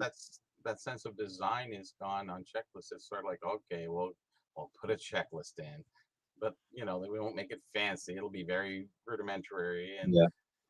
unfortunately, that artwork is kind of gone. It's all on the cards, but not. Um, I'm trying to say this really right. It's just nobody cares about the checklist. Like you have online, I know you can look up the checklist there, but there's no artwork put into it. There's no it's not important. It's a Right. common. And who cares? It's worth $1. It's an Nobody. afterthought. It is an afterthought for sure. Like, So it's just too bad. it is too Yeah, bad. yeah. I mean, the 1963 Flair checklist is basically a key to the set. It is. And I'd say that with about a lot of the checklists from, like, Bowman or Tops or whatever, or Tops. I'm not sure if Bowman actually had them, but I y- you love the know, checklist and I hate the checklist because in 1970 I'm collecting cards, so I need one checklist. So I find out which cards. We don't know how many cards in the set. There's nothing. So I'm going to you tell start you. you start checking it off. So then you go buy another pack. So you open the pack and you go, damn, I got another checklist. I lost one card. Down the laneway we Yeah, fling it. So you love the checklist, but you hate the checklist. yeah, So did I love the sun, but not when it's in my face, right. kind of thing. Yeah, So yeah, yeah. I never really liked opening up a pack and seeing a checklist in there, but it was necessary to complete the set, and you were because you. happy to get it the first time after Yeah, that. yeah. Well, I mean, the thing is that nobody told you how much either, like, who was in that set. Like, even like when I was collecting like 1986 or 87 tops, trying to complete those sets. Um, the thing is, I know those cards are not worth anything today for the most part, but it wasn't about the value for me. It was about, the actual, uh, completing the set with my dad. Is those memories. And I think for a lot of collectors, I think this is generational. I think that, Yeah. even like, going back to, like, Jefferson Burdick and that crew, they were collecting the cards because it's their memories of the players, or just like, how the card made them feel, really. collecting it, with their friends or whatever. So it's definitely generational, and it's also generational too, where you know my generation, um, we collected the players from the 1970s or 80s or even the 90s, and today's generation they don't collect those guys. They collect the cards of their generation or modern current ball players, which I don't. I've never seen. For the most part, I've never seen a lot of the guys that uh, say like Dakota from Sports Cards Anonymous is talking about, or Dustin is talking about, because I just I don't feel a connection towards those ball players, but I think every generation has a connection toward the ball players that they grew up with, if that makes sense. Yeah, that actually makes a lot of sense. I always say, and I've been saying this for 30 years, the good old days are here and now is a quote or saying. I don't know who said it, but maybe I said it. I don't know. And the here and now becomes 10 years down the road, comes 20 years down the road. So Burdick doing it in the good old days, it was his good old day. He was in Yeah, the period of documenting. He documented all the 30s, all the 40s. It's right there in the stores. It's wonderful for him. Same thing. All the 90s stuff that's worth a ton right now was in the stores, guys. The good old days were, hey, we're right there. And today, and all these things that have, you know, expanded so far, the good old days are here and now. It was 5 years ago. It was yeah. 2 years ago. It was 2.5 years ago. There's one thing that Dustin had said that really kind of something I never forgot, and he said every card will become vintage at some point, and you know, they make so much deal about the players of today, but in 20 years from now, the players of today are going to be collected by another generation like they are now. Most likely not, because if I remember correctly, the players that I was collecting back in the 1980s and early 90s, they're not collected for the most part today. Um, they're in dime boxes or they're just thrown out, and so everything is kind of cyclical, if you will. It's just kind of going around and around and around with different generations, if that makes sense. As I say before, like uh, everything new is old again, or it's been done before, but this time we just have a different type of technology that's really kind of entered the hobby. Yeah, yeah. It's actually it's kind of interesting how you say that because everything old is new again, and it just never stops. What is old? Oh, they redid that back in, and they've redone all the sets, all the goodie sets, all the everything.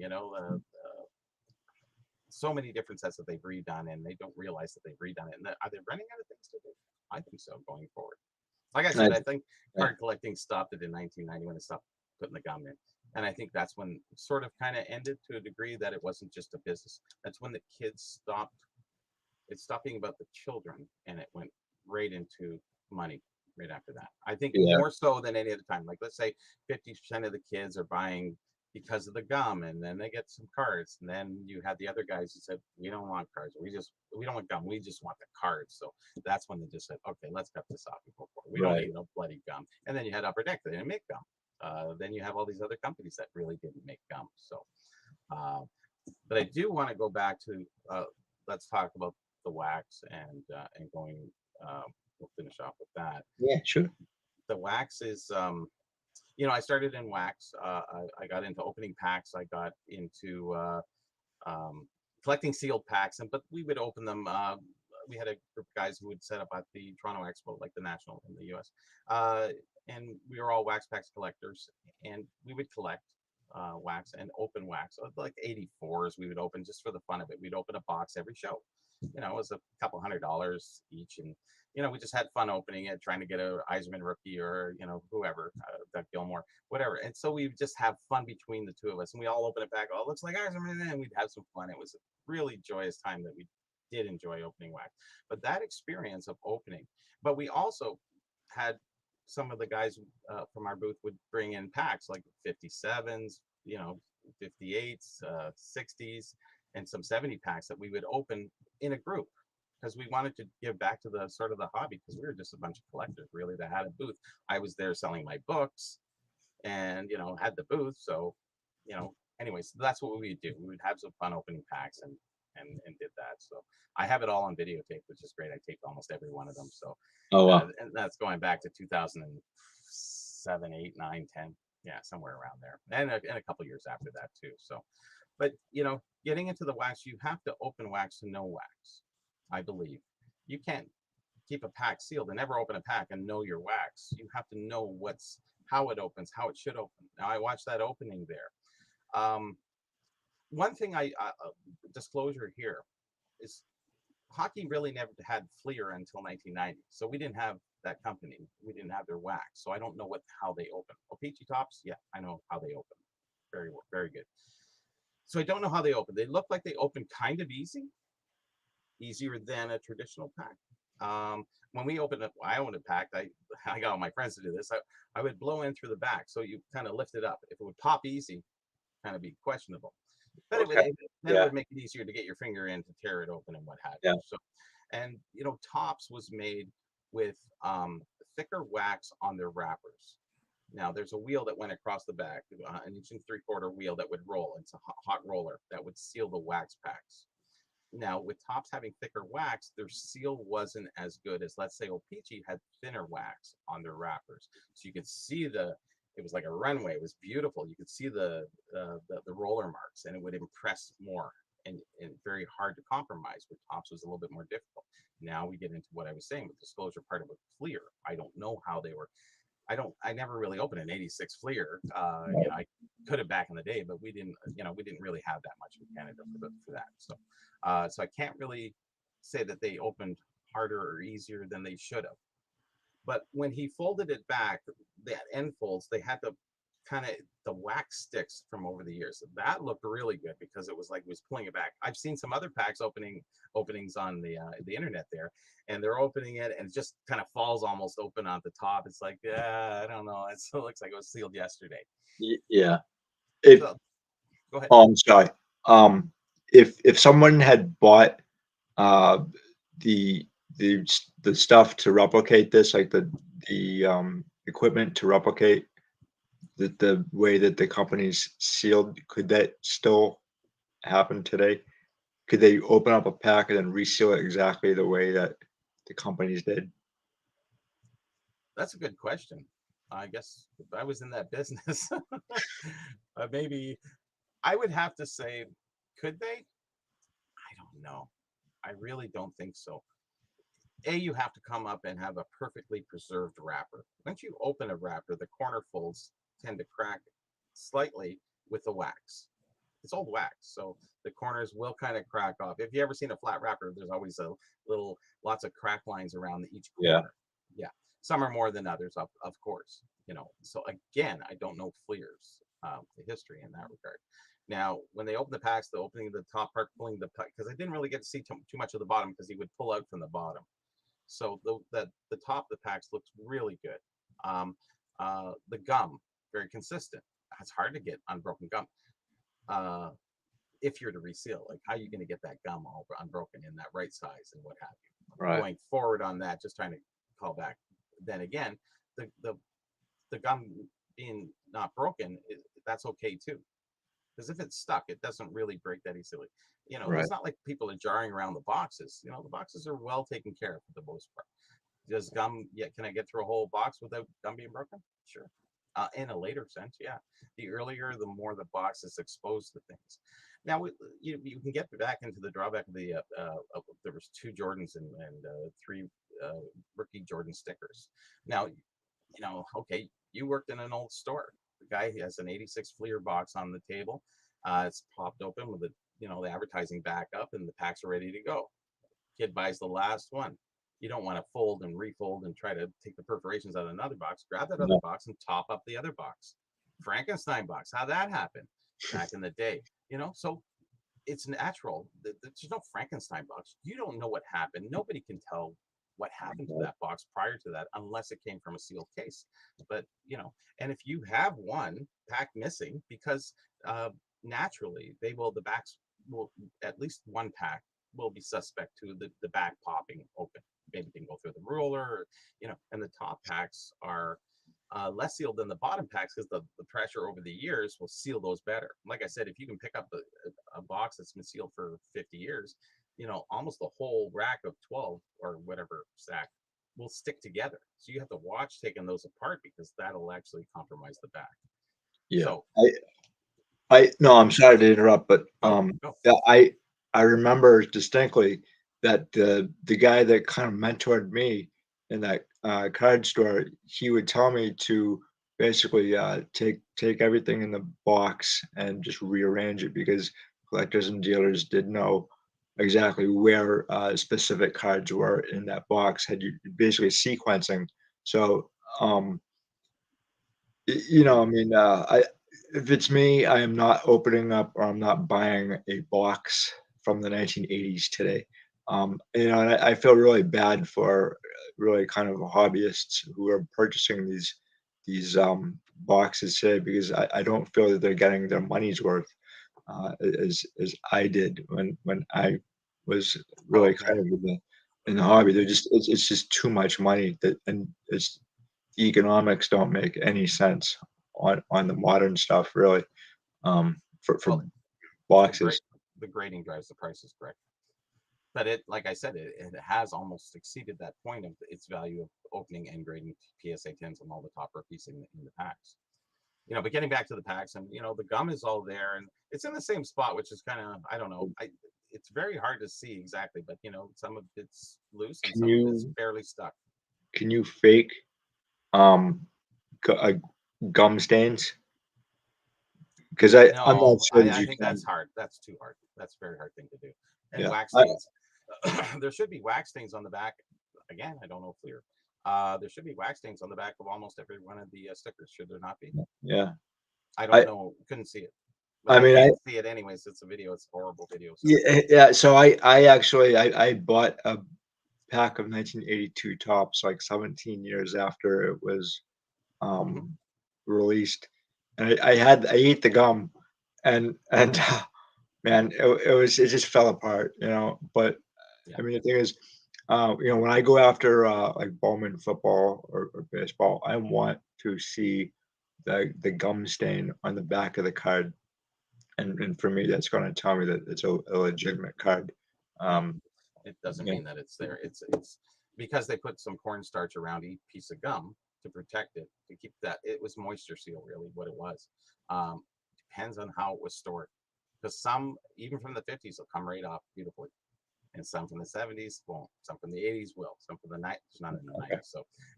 So it doesn't really mean, but there is consistency across the board. Now, Fleer, how did they do their gum? How did they wrap it? How did they? It seemed like they had a little bit of cornstarch on it left, but O-Pee-Chee and Topps, lots of cornstarch, lots. But it would disappear if it was stored in humidity, and that would kind of melt away, or whatever it does, dissolve or change composition. I'm not too sure. So there's so many Yeah, different things in wax, and just getting back to the whole my summation of what went on. You're gonna Frankenstein boxes are a normal thing. You can never know. When you get into wax, realize that nobody can guarantee a pack 100% of the times, and you have somebody there with experience, more experience than all of you out there, that has taken their life to dedicate into the wax pack field, and to trying to figure out the best, like autographs. You have JSA and all these other PSA who does autographs. Do you trust their opinion? Yes, you do, because you have nothing else to trust. yeah, yeah, So we're at a point that, and with wax, you know, like I said, we have my different friends at our booth. We look at a pack and go, bang, bang, bang. Wow, yeah, that's good. And you can just feel it. First time I feel it, I can just basically tell. When that doesn't feel right, then I start looking at things. I got a good question here from Brendan Ryan. Sure. Let's see. So, our industry experts' credentials are in question. Do you think that that's correct? Our industry expert credentials are in question. Um, I think I'm going to say this. Well, I'm going to say this. I'm going to go. I'm going to, okay. Ready, Ryan? Ready for it? Yeah, All right. Here yeah, we go. do it. I think clickbait is in question. I think that people are viewing things more than they should and listening to the people that don't have the credentials bash those with those credentials. So that is the real truth out there. The lion's share of the people who know the hobby um, are not posting videos about this stuff. And then everybody's going for clicks. It's really about that. It's a clickbait. It's a wax pack clickbait wars, and that's where we're at. And we all like to view bad news. Even I watch it, but I watch it for on another sense of from a knowledge point. And I see that it's sort of an abuse of free will at this point. Yeah, And it's kind of sad in a sense because it dominates. And when it's and this has happened within the news and all around the world with everything that's been going on in the last few years, and it's sad. And you have an expert right here in front of you, and I'm telling you everything that I possibly can, and you can, and it might contradict all the other clickbait things, and that's fine. But I have the history, I have yeah. the information, and I am the person coming to you. This might not get a lot of views. It'll get probably 0.01% of the views of the other one, but I'll tell you, I have the facts, and I'm here in front of you. Ask me questions. Yeah. I find kind of just to jump on to that, when I'm reading these articles from Sport Fan from the 1970s, I'm looking at a lot of names uh, and a lot of people who just had an astounding amount of knowledge. Guys like John Ramirez, in fact, he has been to every single national, and I finally met him at the national in Atlantic City, and I was uh, kind of just talking to another gentleman who was talking to this other guy, and I asked him, just offhand, hey, I'm looking for John Ramirez. I hear he's at this show. Do you know where I can find him? And John was actually right next to me, and so, so you know, there are a lot of I would say hobby players who have been in this hobby longer than I've been alive. John Ramirez, he's been in this hobby for I think he said 53 years, Wow. collecting. And so you also had Larry Frisch, Mike Aaronstein, Fred Hmm. McKee, Charles Brooks, the editor of Sport Hobbyist. You had Tom Collier. I know he's passed on now, but you have all these guys who their hobby memories are longer than my actual lifetime, and they're not on YouTube at all, and they're either retired from the hobby or they're in it on like Net 54 or some other um, avenue, and so it's this is not to take away from anybody who's on YouTube at all, but the one thing that I find kind of frustrating is the fact that there's a lot of YouTubers that are really new to the hobby, and they either they don't know about the hobby history, which is something that I really want to find out more about, or the older ball players, and it's kind of it's kind of difficult to actually find and locate these people who do actually have the information. The information itself is not easy to come across, just because a lot of it, like say, the stuff that you gave me, a lot of that stuff is not digitized, and so there's like it's you have two different areas, I guess, regular newspapers, and then you have which are like maybe like I think we said maybe what 60% of all newspapers are not digitized.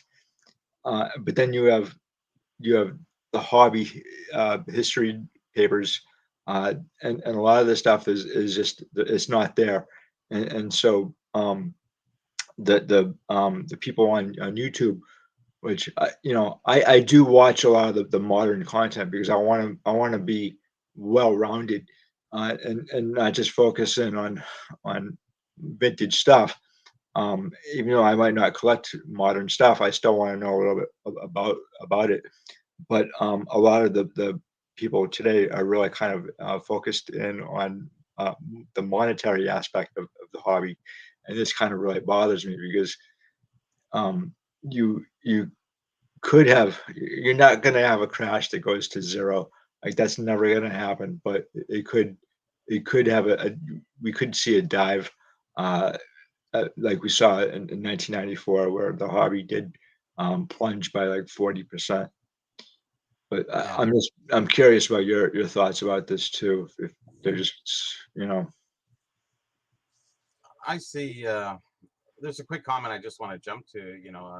Brendan Ryan is saying, Steve, the BBC uh, guy has. Oh, okay, it's easier to read for many years now, and isn't that great? I don't know what that mean. That isn't that great means. Time to bring the illusion of expertise into case, and time with wax packs is different than a autograph. If it's a fake autograph, when are you ever going to find out that it's not fake? At what point is there? There's no finite time that you can ever figure it out. But with the right. wax pack, somebody can open it and find it. Oh yeah, this was resealed. So even if he has a 99.5 success rate, the zero point 0.5 is quite large. If you Yeah, think of if you do the math. right. So if you know that, like I always say, wax is not for the faint of heart. If you know that going forward, be aware. That's all. You're not And buying a card, that turned out to be fake and you can get your money back or, you know, whatever. This is a wax pack. It's very difficult for somebody to tell, and you have to have years of experience. And they said he came from I don't know, somebody. Oh, he was just a guy in a card shop. Well, we were all just guys at the card shop at one time. yeah, And then you start get exposed because then he worked to Dave and Adams, authenticating all the boxes and things that they bought too as well. Not authenticating, but just as an employee, taking in all the boxes, getting experience that way. yeah. Um, so we have somebody there who has a good amount of experience and is willing to take it on. Um, if you're disillusioned by what is good, then how can you state that? How are you going to make it better? There's no perfection in it. So it No, is what it is. Sorry.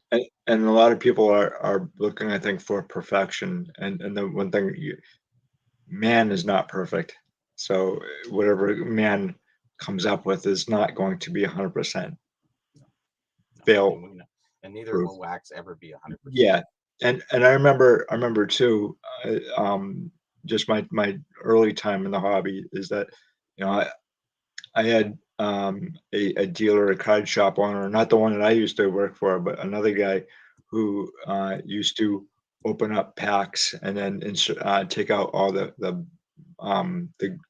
star cards and insert, other cards into it and then reseal it and then sell it to the public. So we had that, and then like he eventually got caught for it, but and that is only because somebody found a football card in a baseball pack, which I doubt that has ever really occurred, and you know.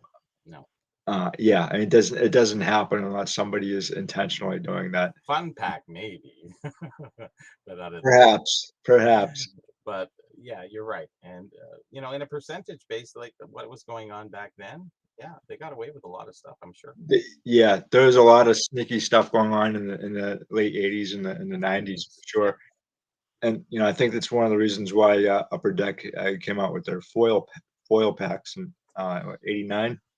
Yeah, they did get rid of gum, but I don't know if the foil packs were the solution for that or sort of why they got rid of it. I just think it wasn't for kids anymore at that point. The sales to kids, it was more for the marketplace, and that's when things kind of changed Yeah, with wax. Now, yeah, the unicorn Frankenstein box must be that 1%. Well, you're gonna have Frankenstein boxes regardless. You don't know. You'll never know. Even I don't. I couldn't tell if the packs were replaced. You sort of, kind of can tell.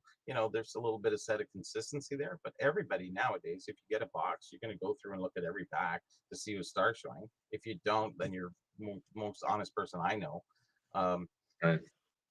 if you want to put another pack that's missing that has broken seal and put another pack in, well, that could have happened 5 times through the life of the box, well, before it even got to you. So, And how do you prove that? How do you know that? You're expecting people to know that. That's an impossibility. Yeah. Um, so Frankenstein box is a common happenstance of that. And then you talk about the unicorn. Well, unicorns, I'm not going to say anything to unicorn because anything can happen. If you've seen O-Pee-Chee's packing, boy, there'd be a lot of unicorns there. Do you have any thoughts on breakers opening up vintage packs? Do you think it's a good thing or a bad thing? Uh, I guess, well, I told you, we opened 84 boxes, 79 packs with Gretzky packs. We pulled a Gretzky rookie. So we've opened vintage packs. Is it okay to open vintage packs? It's your stuff. It's possessional. You can do what you want with it. Like I said, you can burn it. You can do whatever you want with it. It's yours. So do I have a problem with them opening vintage packs? No, not at all. Why wouldn't they? It's free. They bought it. They yeah, can do with it what they'd like. And why wouldn't they open vintage packs? That's where all the potential value of packs come from, is the potential thereof of opening. And someone's going to eventually open them. right. Do they make a business of it and people get an opportunity to get a card? Yeah, that's great. Look at vintage packs, vintage. What was it? Vintage. What is it? The one with Leighton Sheldon there. They opened that one at the National where they got a 1960, 56. What was it? Mickey Mantle, and it graded out a 9 or something. It was $60,000 card, so that guy's happy. Yeah, yeah. I have mixed feelings on it in a way. Uh, just because once you open up a pack of say like from the 1940s or 30s, then you don't have that unopened pack.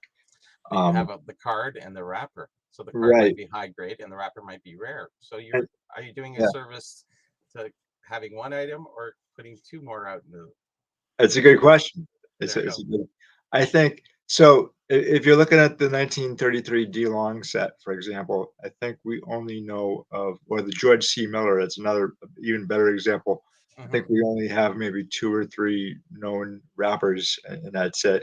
And then in some cases, we don't have a rapper at all. And and Yeah. and if we did, it may solve a lot of unanswered questions. Yeah, same thing with the T206 Honus Wagner. It's supposedly that the one in question, the one that was trimmed by Bill Mastro, that came out of a sheet, and uh, you know it would solve a lot of unanswered questions if we had a full sheet of T206. Maybe, maybe not always, but Depends what's on the back. yeah, yeah, and the thing is, y you can learn a lot from a rapper, um, Yes. Oh yeah. just not just about the cards themselves, but more of how the card was distributed, maybe where it was distributed as well, and if there was anything also associated with the business, because a lot of these businesses no longer exist. Yeah, well, here's a case in point. You talk about the Sports Kings. One wrapper is a black silhouette of all the players, where the other wrapper is a glassine wrapper, and it has the actual pictures. One is from 33, one is from 34. We've actually found the documentation, I think, for the 33, because it actually has copyright 33 and copyright 34 on the bottom. And nobody ever looked at that. And when I documented and I put it separated in two series, people went, "What are you doing?" I went, "Wow, it's right there. It's in front of you." And I did that back in 2003, I think, something like that. And then they realized that there was two wrappers, and then one that's glassine. So why don't we not find the glassine wrapper? Because it tears like a cello. So when you open it, it's like It's gone. piece. Yeah, it's usually Yeah. gone. It tears very easily. Whereas the other wrapper, was wax based, and that survives the test of time. That's why the ratio is so different. It's like 40 to 1 or something like that. Yeah, I always tell people if you find an unopened box of tobacco pack from say like 1910, don't open it. A lot of really kind of uh, major collectors will get them basically X-rayed first, but there's no guarantee that you're gonna find the card set that you're looking for, and even if everything matches, the dates. you know, everything in your mind may match, but then if you open it up, you may not actually get the card that you're looking for because the basically the T206 or T205s, they have basically uh, start dates and end dates, and we now know the majority of this stuff, but we don't know everything, and that's the thing is you're dealing really with the unknown and you're dealing with time too, basically 100 plus years. And you know, who's to say like in the future, you know, another 2 or 3 generations where this stuff might not it it might not the stuff the information that we have today might disappear in the future. You just don't know how well documented this stuff is or how well kept it is too. Mhm. And that's kind of my fear, and it's also the reason why I do what I do, and I'm sure you do what you do as well, is to make sure that things are documented properly for other generations to study, follow, and build upon. You know, I'm just searching for the truth. That's all. yeah, me And too. if I satisfy me, then it helps the hobby. So, am I putting myself first? In a sense, yeah, obviously I have to. Yeah, So if it gets past my scrutiny, then I can pass it forward. And I'm just a hobby sponge, so I'm just taking in as much as I can, and I wring it out in books and magazines and articles and shows like this. So, yeah. It's so I got one last question for you sure. before we leave, but where do you see the hobby going forward? Oh, it's such a tough question. I thought I seen it going forward. If you asked me 10 years ago, it'd be a different answer. If you have to 20 years ago, it'd be a different answer. Times are changing really fast. Like I said, the card hobby was over for me in 1990 when the gum was, away from packs, and then we got into a little bit shiny cards. Going forward, you know, the generational is different. Um, Growing up on the internet age, growing up in the iPhone age, our kids going to collect apps? Are they going to collect, is it the possessional part of cards is lessened because the stimulation is more prevalent, and 100,000 times more, rather than waiting, saving your money to get that card. You can go look at 50,000 cards a day and watch video of this, watch do this. Where are NFTs going? We don't really know. Where do I see the hobby going? Vintage cards will always be there. The stars will always stay because they'll be historical. A lot of the other stuff in the next 30 or 40 years, um, commons, all that stuff will fall, like that 90s stuff you're talking about. A lot of that will fall into that kind of space because you won't have the driving force of the collectors, um, like for the baby boomers or X generations. Then you'll get into the millennials, and things will definitely change along that way. But I still think the hobby will always be there. It would just be Different. more stringent in the sense of collecting. Yeah. Yeah. I'm wondering about the technology aspect of the hobby and the corporate aspect as well. And I think with both of them, you have to kind of keep a close eye on because it's specifically the corporate part. Now, what I saw at the national was two different mindsets, and they're not. You have the pure collectors and then you have your corporate advertisers, and they're they may be clashing. They're definitely not seeing eye to eye for the most part. And in fact, I kind of agree with. I think Dustin brought this up as well that there is like a divide, Hmm. and you saw this at the national, and it's this is not new. This is not new. They were talking about this back in the 1970s as well, and people getting frustrated and angry about the corporate aspect. And even Buck Barker himself had said this back in 1962, that he was angry about the corporatization of the hobby, and maybe some of that is necessary. The necessary evil for sure, in the sense, that they always have to be there. They're always going to want to make money and want to make more. You know, We understand that going forward. Is that going to hurt the hobby going forward? I'm not too sure. Uh, is the driving force of all these $1 million cards going to still be there? Probably. Um, most of that doesn't affect the hobby. That's the 0.001 percenters again. You know, Yeah. the other stuff that we're muddling in and having fun with is like I said, just enjoy collecting, enjoy. You don't have to be a historian. It's nice to have shows like this where maybe you can tune in and listen to one of us guys talk about some old history of O-Pee-Chee Topps or DeLong or whoever, and it's nice to catch that there. It's not prevalent out there Right. in the listening sphere of especially the newer people.